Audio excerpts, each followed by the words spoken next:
नमस्कार पेंशन धारकों, आप सभी का स्वागत है एक बार फिर से हमारे इस YouTube चैनल पर। दोस्तों, पेंशन धारकों के लिए इस समय की 5 प्रमुख बड़ी खबरों को लेकर हम इस वीडियो में हाजिर हो चुके हैं। जी हां दोस्तों, अगर आप पेंशन धारक के केंद्रीय कर्मचारी, राज्य कर्मचारी या फिर किसी भी प्रकार के अगर आप पेंशन धारक के फैमिली पेंशनर्स हैं तो दोस्तों आप सभी के लिए बहुत ही बड़ी खबर है। जी हाँ दोस्तों, आज की इस वीडियो में मैं आपको 5 अपडेट देने वाला हूं जिसके माध्यम से आपके पेंशन से जुड़े सारे डाउट्स जो है वो क्लियर करने वाला हूं। तो दोस्तों, अगर आप पेंशन धारक है तो इस वीडियो को लास्ट तक देखिएगा। सबसे पहले मैं आपको शॉर्ट में बता देता हूं कि 5 अपडेट कौन कौन से हैं, जिसके बाद हम जानेंगे इसको विस्तार से।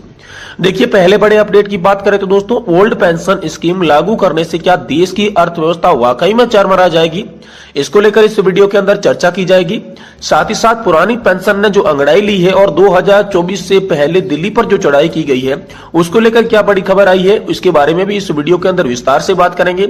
साथ ही साथ चुनावी रेवड़ी के लिए फंड नहीं है, लेकिन पुरानी पेंशन व्यवस्था टेंशन क्यों है, जो रेवड़ियां बांट रहे हैं उसके लिए तो फंड है, लेकिन पुरानी जो पेंशन योजना है वो मोदी सरकार के लिए टेंशन क्यों है, इसके लिए भी बात करेंगे।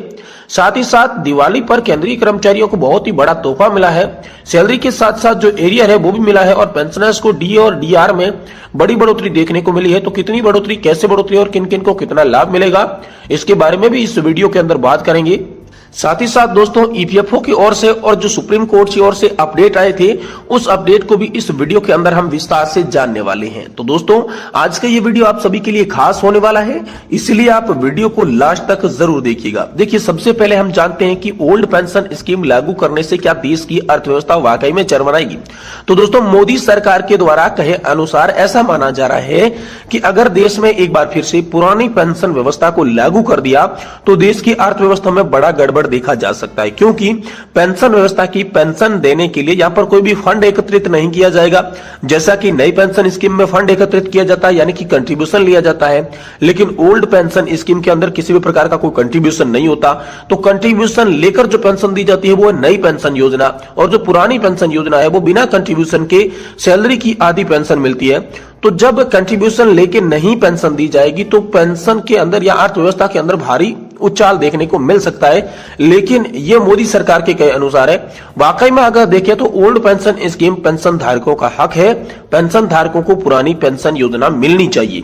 तो चलिए अब दूसरी खबर की ओर चलते हैं कि पुरानी पेंशन योजना ने ली अंगड़ाई, 2024 से पहले दिल्ली पर चढ़ाई। जी हां दोस्तों, आप सभी के लिए पुरानी पेंशन योजना को लेकर 2024 बहुत ही खास होने वाला है। अब 2024 आप सभी के लिए खास कैसे होने वाला है, इसकी बात करेंगे आज की इस वीडियो में। तो आप वीडियो को कंटिन्यूअसली लास्ट तक देखिए। तो चलिए जानते हैं आखिर 2024 खास कैसे। देखिए दोस्तों, 2024 के अंदर आम लोकसभा चुनाव सामने आ रहे हैं और पेंशन धारकों ने हाल ही में दिल्ली के जंतर मंतर पर आंदोलन किया था, जिसके बाद हाल ही में यहां पर रामलीला मैदान के अंदर विशाल संख्या के अंदर यहां पर लोग आए थे। विशाल धरना प्रदर्शन रैली यहां पर की गई थी रामलीला मैदान के अंदर, और उसी रैली को देखते हुए यह कहा जा रहा है कि पुरानी पेंशन के लिए अब यहां पर दिल्ली पर चढ़ाई कर दी जा चुकी है और 2024 से पहले पहले जो है वो पुरानी पेंशन योजना लागू की जा सकती है या फिर नहीं की जा सकती है, इसकी बात करते हैं। देखिए दोस्तों, पहले जो मोदी सरकार पुरानी पेंशन योजना को लागू करने के पक्ष में नहीं नजर आ रही थी, वह खुले रूप से यह जवाब दे रही थी कि पुरानी पेंशन योजना पर लौटने का मोदी सरकार का कोई भी विचार नहीं है।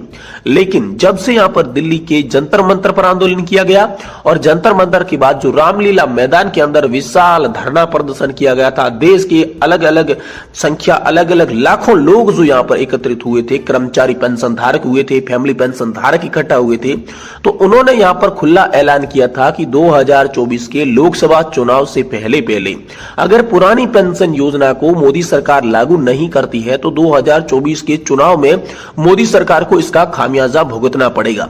और इसी को देखते हुए अब मोदी सरकार के कुछ मिनिस्टर जो है, कुछ नेतागण जो है, वो पुरानी पेंशन योजना को लागू करने के पक्ष में बातें कर रहे हैं। जी हां, उन्होंने पहले यह कहा था कि किसी भी प्रकार की कोई भी विचार नहीं किया जाएगा ओपीएस पर, लेकिन अभी ये हाल फिलहाल में न्यूज ये सामने आ रही है कि ओपीएस पर केंद्र सरकार विचार कर रही है। जी हां दोस्तों, जो केंद्र सरकार ओपीएस के नाम से दूर भागती थी, अब वो ओपीएस को मुद्दे को और भी हवा दे रही है। ओपीएस के मुद्दे पर बात बता रही है कि ओपीएस लागू करने के लिए केंद्र सरकार सोच रही है, जल्द से जल्द ओपीएस लागू भी कर सकती है। इस प्रकार के अपडेट यहां पर जो आ रहे हैं वो बीजेपी के नेताओं के द्वारा आ रहे हैं। पहले जब बीजेपी के नेता बोलते थे तो ओपीएस का नाम तक नहीं लेते थे, लेकिन अब ओपीएस की बात उनके भाषण में आने लग गई है, उनके व्यक्तित्व में आने लग गई है, उनके व्यक्तित्व में आने लग गई है। तो इससे दोस्तों एक बात साफ हो सकती है कि मोदी सरकार 2024 के चुनाव को लेकर बहुत ही सीरियस नजर आ रही है और 2024 का जो लोकसभा चुनाव है उससे पहले पहले कर्मचारियों को किसी भी हाल में राजी करना चाहेगी। और कर्मचारियों को राजी करने का एक ही तरीका है, वो है ओपीएस। जी हां, ओल्ड पेंशन योजना को लागू करना होगा, ऐसा यहां पर बता रहे हैं मोदी सरकार के काफी सारे जो मंत्री हैं वो भी बता रहे हैं। और विपक्षी नेता तो ओपीएस लागू करने के पक्ष में पहले से ही है। तो दोस्तों 2024 का ये चुनाव जो है ये आपके लिए खास साबित हो सकता है ओपीएस लागू करवाने को लेकर। वही पेंशन बढ़ोतरी की भी बात की जाए तो दोस्तों पेंशन बढ़ोतरी को भी लेकर हाल फिलहाल में मोदी सरकार के कई सारे मंत्रियों ने, यहाँ पर नेताओं ने बात की है कि पेंशन बढ़ोतरी जायज है, बुजुर्ग पेंशन धारकों को उनकी पेंशन मिलनी चाहिए।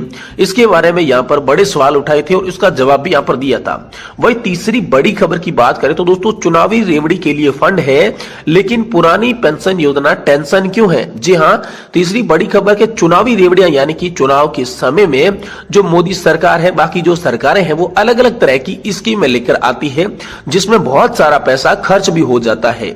लेकिन जब कर्मचारियों के हक की बात की जाती है, पेंशन धारकों को पेंशन देने की बात की जाती है, पुरानी पेंशन योजना लागू करने की बात की जाती है, तब पेंशन के लिए फंड नहीं है। ऐसा क्यों बता रहे हैं, ये विपक्षी नेताओं के सवाल थे।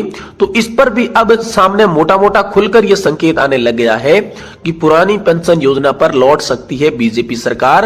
अब जो लगातार नेतागण ये आवाज उठा रहे हैं कि चुनावी रेवड़ियों के लिए फंड है लेकिन पुरानी पेंशन के लिए फंड क्यों नहीं है, तो इसे देखते हुए मोदी सरकार अब आप सभी के लिए जल्दी से जल्दी बड़ा फैसला कर सकती है। लेकिन हाल फिलहाल में मोदी सरकार की तरफ से कोई ऐलान ऐसा नहीं किया गया है।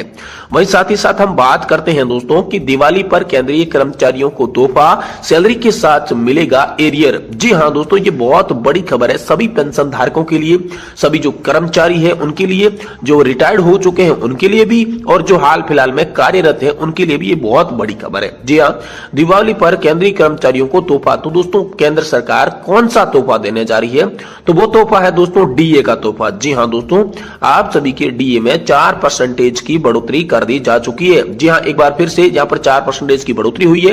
पहले यहाँ पर 4% की जब बढ़ोतरी की गई थी तो आपका जो डीए था वो 32% फिक्स कर दिया गया था, लेकिन एक बार फिर से एआईसीपीआई इंडेक्स के आंकड़ों में वृद्धि आई थी और उसी के आधार पर अब यहां पर 4% और महंगाई भत्ते को बढ़ा दिया गया है।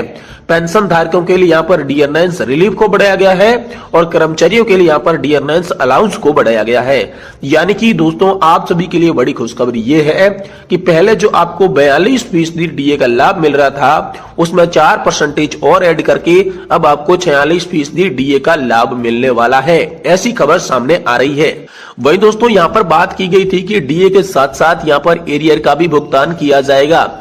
जी हाँ दोस्तों, आप सभी का जो कोरोना काल के दौरान 18 माह का डीए एरियर जो फ्रीज कर दिया गया था, जो रोक दिया गया था, अब केंद्र सरकार ने यह ऐलान कर दिया है कि डीए एरियर जल्द से जल्द कर्मचारियों और पेंशन धारकों के खातों में ट्रांसफर होना चाहिए।